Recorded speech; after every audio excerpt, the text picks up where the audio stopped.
di sampingku. Ku tak mampu sendiri, Engkaulah kekuatanku, Engkaulah kuatku, yang menopangku, yang menopangku. Ku pandang wajah-Mu dan berseru, pertolonganku datang dari-Mu. Peganglah tanganku, jangan lepaskan. Kaulah harapan dalam hidupku.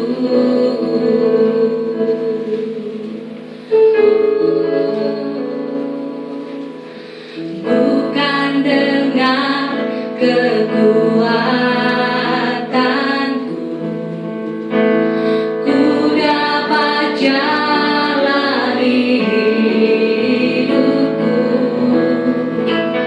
tanpa Tuhan yang di sampingku. Ku tak mampu sendiri, Engkaulah kuat kami Tuhan, Engkaulah kuatku, yang menopangku. Ku pandang wajah-Mu dan berseru,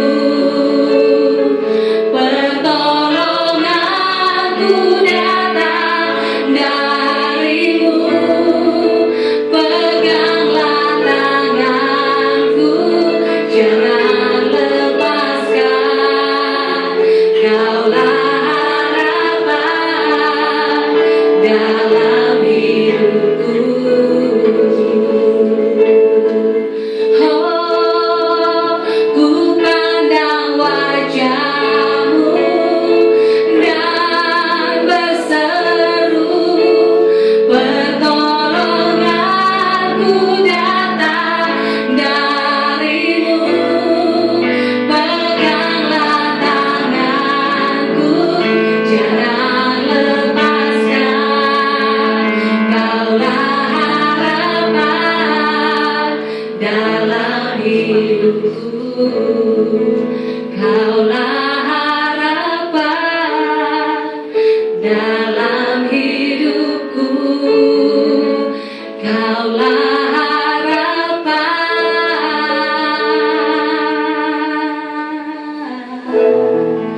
dalam hidupku.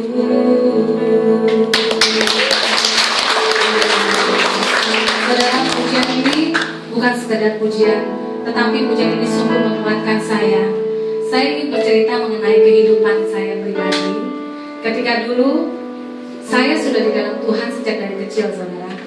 Walaupun orang tua saya belum mengenal akan Tuhan Yesus, tapi saya diperbolehkan untuk ikut sekolah minggu, walaupun mereka masih agama muda. Jadi waktu masih kecil saya sudah ikut sekolah minggu, saya mengenal Yesus.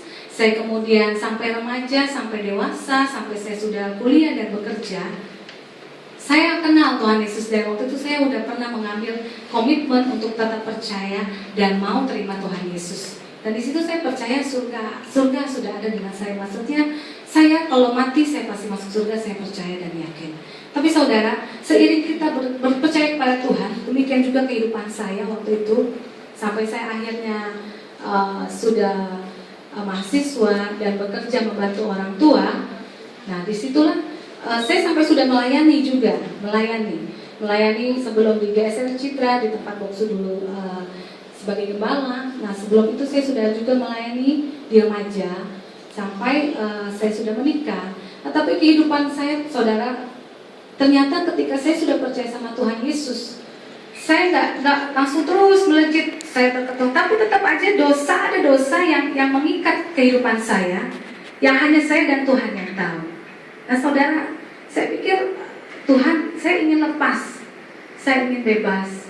ketika saya sudah menikah ini, saya tahu ini salah Tuhan. Jadi ketika saya melayani Tuhan, saya selalu minta ampun sama Tuhan. Tuhan, ampuni saya. Tetapi saya tahu ini bukan saya masih ada keterikatan di dalam suatu dosa yang tidak berkenan kepada Tuhan.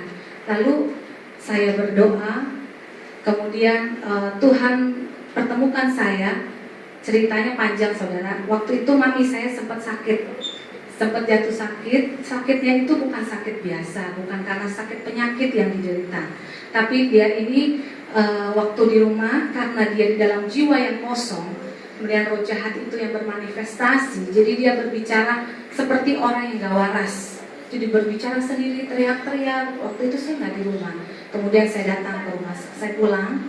Lalu orang tua saya, mami saya ini, dia sudah antara sadar dan tidak sadar, istilahnya dia kadang mengenal saya, kadang tidak mengenal saya. Jadi kondisinya sudah seperti itu.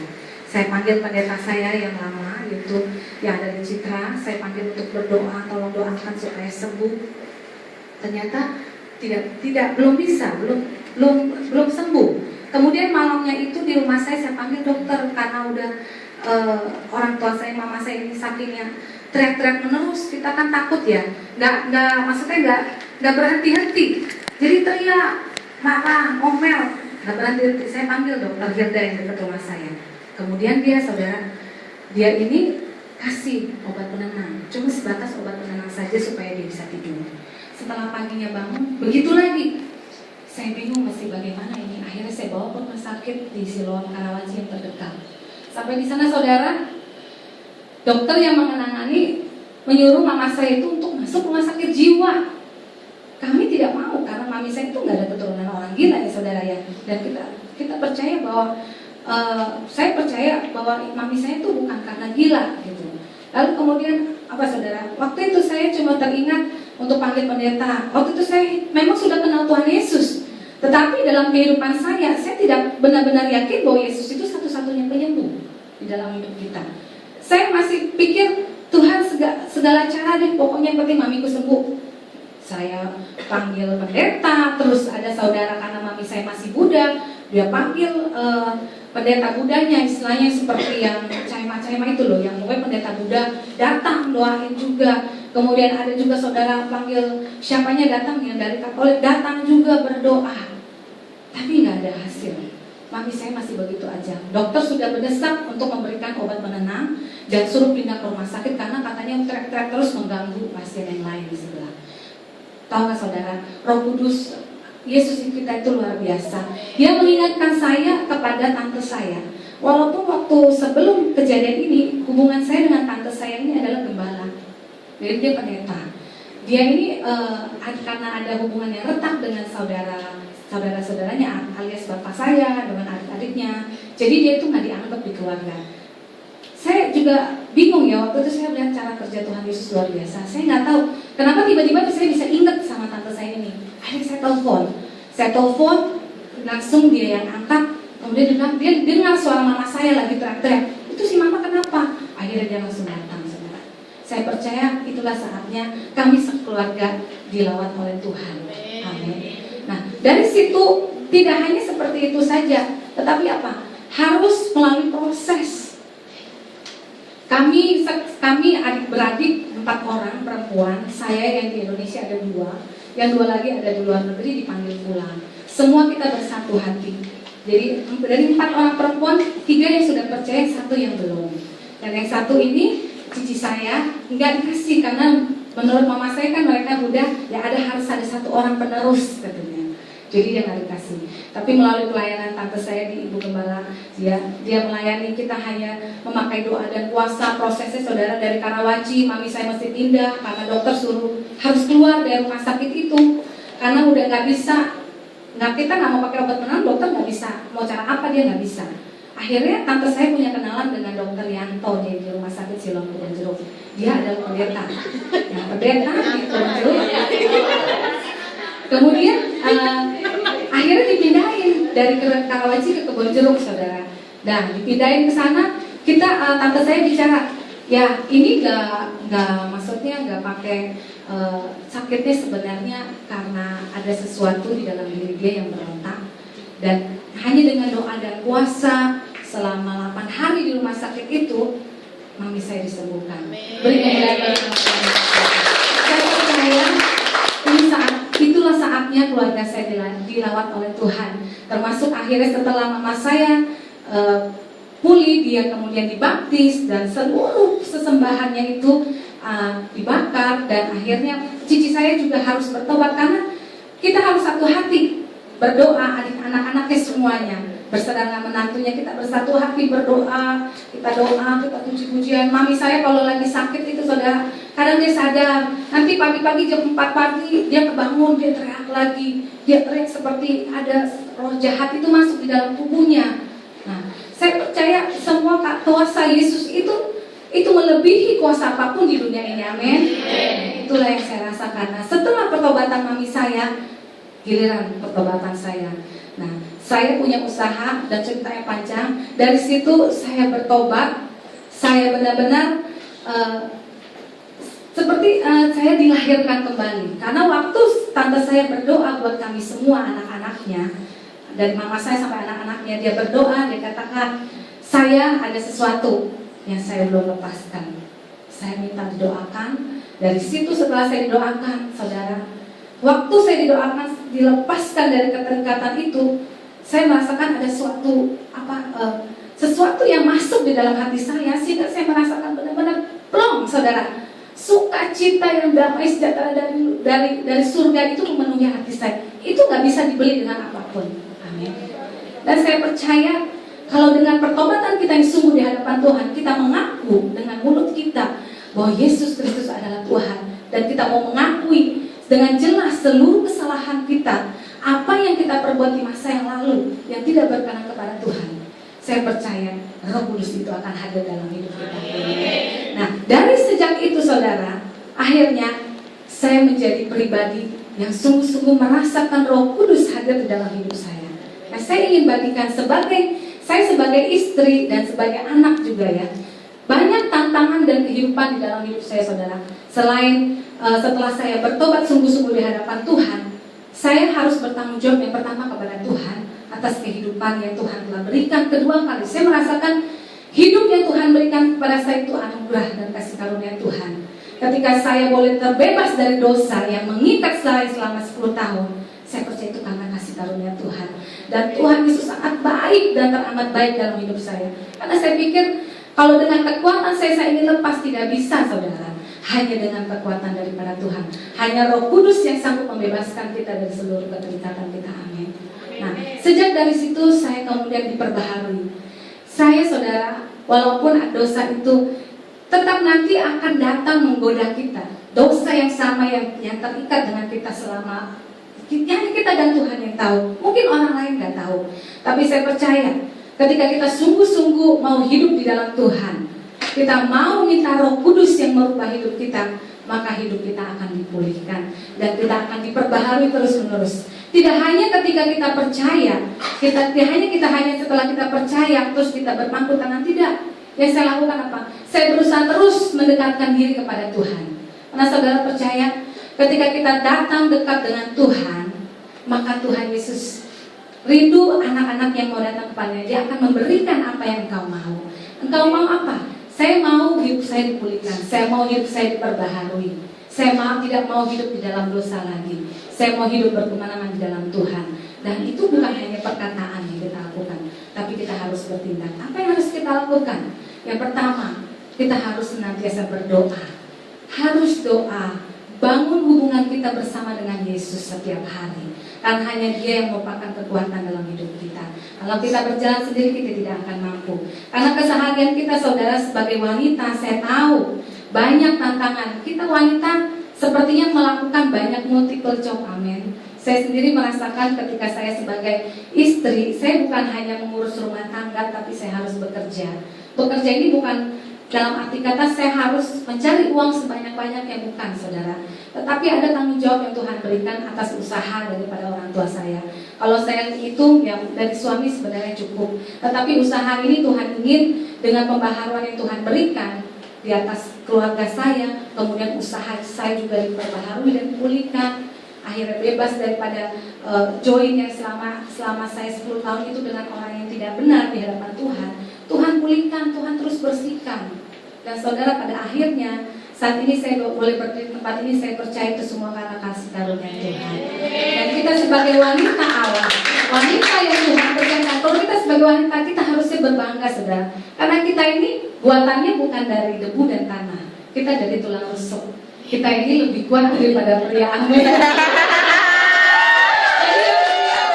pria jangan merasa minder, tapi memang wanita itu lebih kuat. Tuhan itu menciptakan dari Tuhan. Betul. Wanita dikatakan sebagai penolong. Nah, penolong itu harusnya lebih kuat dari yang ditolong.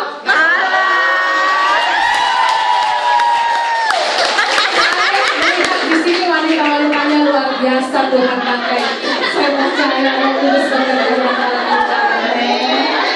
Nah, kalau kita lihat sebagai wanita, itu bukan hanya kita fokus ya sama anak, tapi kita harus apa? Wah, kadang-kadang kita masih kerja, bukti sekarang kita semua kerja ya kan, cari uang untuk menghidupi keluarga. Nah, sedangkan terus kita harus juga ngurusin anak, kita harus juga ngurusin yang lain ya kan? Coba suami-suami.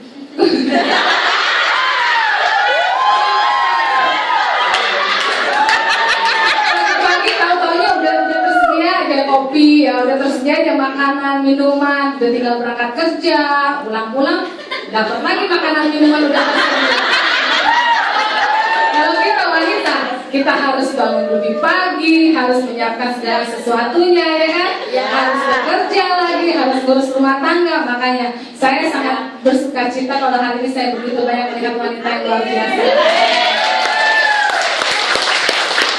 Saudara, ada satu tips yang ingin saya berikan untuk kita semua wanita-wanita di tempat ini, yaitu di Amsal 31.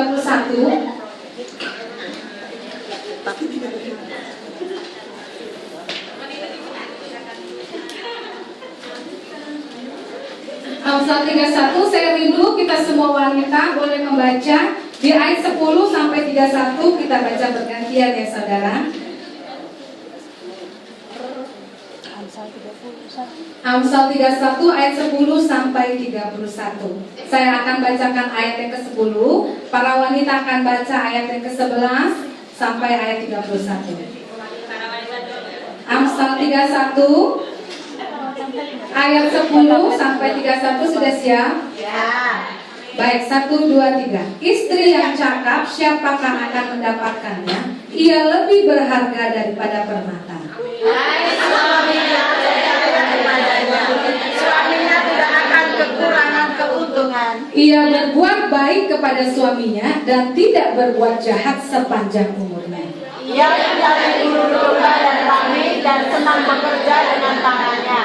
Ia serupa kapal-kapal saudagar, dari jauh ia mendatangkan makanannya. Ia bangun kalau masih malam, lalu menyediakan makanan untuk seisi rumahnya dan membagi-bagikan kepada perempuan.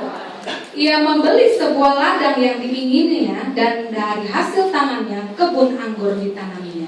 Ia mengikat bidangnya dengan kekuatan, ia melumatkan lengannya.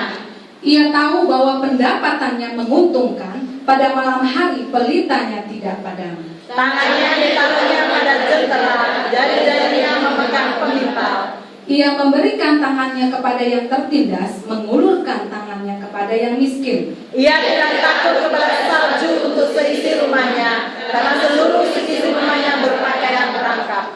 Ia membuat bagi dirinya permadani, lenan halus dan kain ungu pakaiannya. Suaminya dikenal di pintu gerbang kalau ia duduk bersama-sama para tua-tua negeri. Ia membuat pakaian dari lenan dan menjualnya. Ia menyerahkan ikat pinggang kepada pedagang. Pakaiannya adalah kekuatan dan kemuliaan. Ia tertawa tentang hari depan. Ia membuka mulutnya dengan hikmat. Pengajaran yang lemah lembut ada di lidahnya. Ia mengawasi segala perbuatan rumah tangganya. Makanan kemalasan tidak dimakannya. Anak-anaknya bangun dan menyebutnya berbahagia. Pula suaminya memuji dia. Banyak wanita telah berbuat baik, tetapi kau melebihi mereka semua. Kemolekan adalah bohong dan kecantikan adalah sia-sia, tetapi istri yang takut akan Tuhan dipuji-puji. Berilah kepadanya bagian dari hasil tangannya, Biarlah perbuatannya memuji Dia di pintu-pintu gerbang. Amin. Wanita Allah. Ini adalah tips kita sebagai wanita Allah. Yang pertama, kita harus jadi wanita yang takut akan Tuhan. Bukan hanya sebagai istri, tapi seluruh wanita yang belum menikah juga harus seperti ini. Amin. Jadi bukan makanan kita, bukan kemalasan, tetapi kerajinan. Kita harus bangun pagi-pagi apa? Pertama harus cari Tuhan dulu. Karena Tuhan yang merupakan sumbernya. Kalau kita nggak mencari sumbernya, bagaimana kita bisa diberkati? Amin. Jadi saya rindu wanita di tempat ini tetap kuat di dalam Tuhan. Ya. Takut akan Tuhan. Pertama harus cari Tuhan. Karena di firman Tuhan di dalam Matius 6 ayat 33 bilang apa? Cari dahulu, maka semuanya akan ditambahkan kepada. Nah itulah saudara, saya ingin supaya kita wanita Allah itu harus cari Tuhan dulu. Makanya berkat yang lain bonus. Itulah namanya sukses di dalam Tuhan. Amin. Sukses di dalam Tuhan itu bukan kita harus mencari kekayaan, tapi kita cari Tuhan dulu. Cari apa yang menjadi kebenaran Tuhan. Kita hidup di dalam kebenarannya. Maka yang lain-lainnya Tuhan akan tambahkan.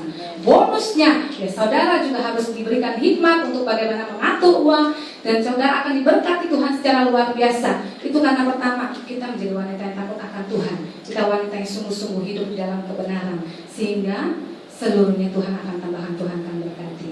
Demikianlah kesaksian saya saudara. Tuhan Yesus memberkati. Jadi kalau saya